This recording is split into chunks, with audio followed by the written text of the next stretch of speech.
खुलुमबाय स्टुडियोआव दं आं रबिन बसुमतारी। BTR सरकारा माइनाव सोरां बिथांखिनि गेजेरजों मोन 50 सेल्फ हेल्प ग्रुपनो चेक राननानै होदों। नंगौ, माइनाव सोरां बिथांखिनि गेजेरजों भैरबकुंड बियाबाव BTR नि लेङाइ गाहाय मावफुं सोद्रोमा गोविंद चंद्र बसुमतारिया आइजोफोरखौ फालांगि खालामनो आरो गावनि नखर सुंथानो थाखाय मोन 50 सेल्फ हेल्प ग्रुपनो 25,000 रांनि चेक राननानै होदों।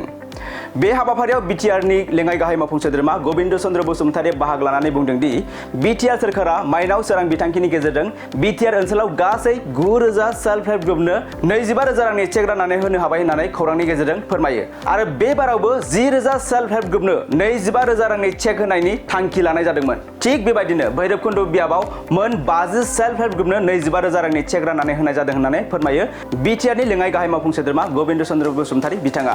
बेनि अनगायैबो BTR नि लेङाइ गाहाय मावफुं सोद्रोमा गोविंद चंद्र बसुमतारी बिथाङा बे हाबाफारियाव गाहाय आलासि महरै बाहागो लानानै मा बाथ्रा बुंबावदों नोंथाङा आबुङै खोनासंदो। जा BTR सरकारा आलारि सोरां बिथांखि होननाय मोनसे बिथांखि बोसोरथामनि सिगांनिफ्राय लादों आरो बे आलारि सोरां बिथांखिनि गेजेरजों जोंनि BTR ओनसोलाव थानाय सेल्फ हेल्प ग्रुपफोरनो 25,000 खरि बिदि रां होनायनि मोनसे डिसिसन लादों आरो बे डिसिसन मथे जों थांनाय बोसोरारि गासै 9,000 सेल्फ हेल्प ग्रुपनो 25,000 खरि चेक इतिमধ্যে डिस्ट्रिबिउट खालामबायमोन। एबारबो जों आरो 10,000 सेल्फ हेल्प ग्रुपनो 25,000 खरि रां होनायनि सिद्धांत लानाय जादोंमोन आरो बे मथेनो दिनै भैरबकुंड समस्तिनि गासै 50 सेल्फ हेल्प ग्रुपनो जों 25,000 खरि चेक होदों।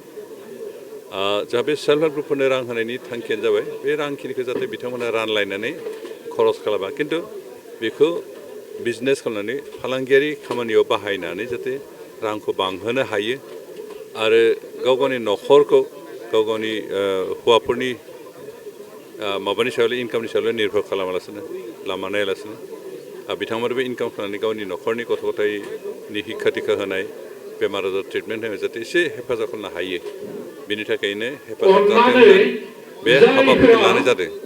आं आसा खालामदों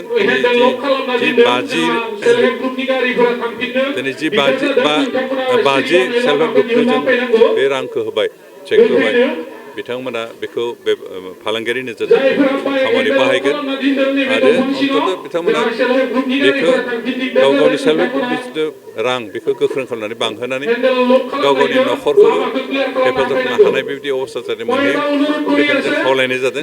जों आसा खालामदों बिथांमोना बे सेल्फ हेल्प ग्रुपआ जोंनि जि हास्थायनाय जेनिखि नोजोर बेखौ जाफुंहोगोन आरो बिथांमोना अन्ततः गाव गावनि सेल्फ हेल्प ग्रुपफोरखौ रांखान्थिनि बिथिं गोख्रों खालामनानै खामानियाव बाहायनो हागोन आरो गाव गावनि नखरफोरखौ हेफाजाब खालामनो हायैनि जागोन।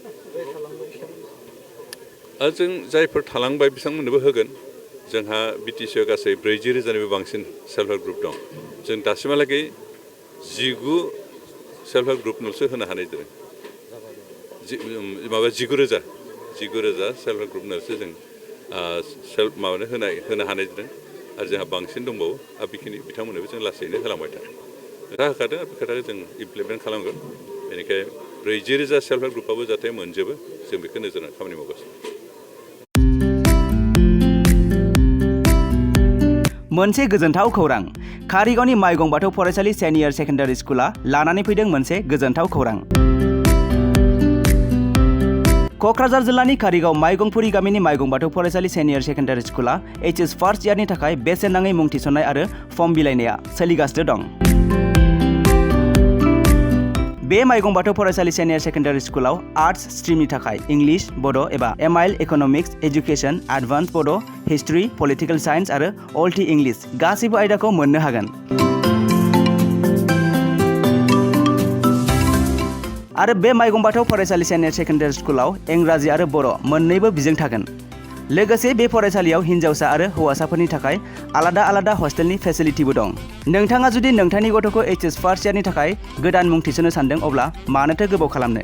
थाबैनो बे माइगं बाथौ फरायसालि सिनियर सेकेन्डारि स्कुलाव बेसेन होनाङा जासे मुं थिसनहैदो। आबुङै मिथिनो थाखाय 8011394710 एबा 8133845456 नङाब्ला 7638023455 नैबे जानबुं नाम्बाराव फन खालामना खौरां लाहरनो हागोन।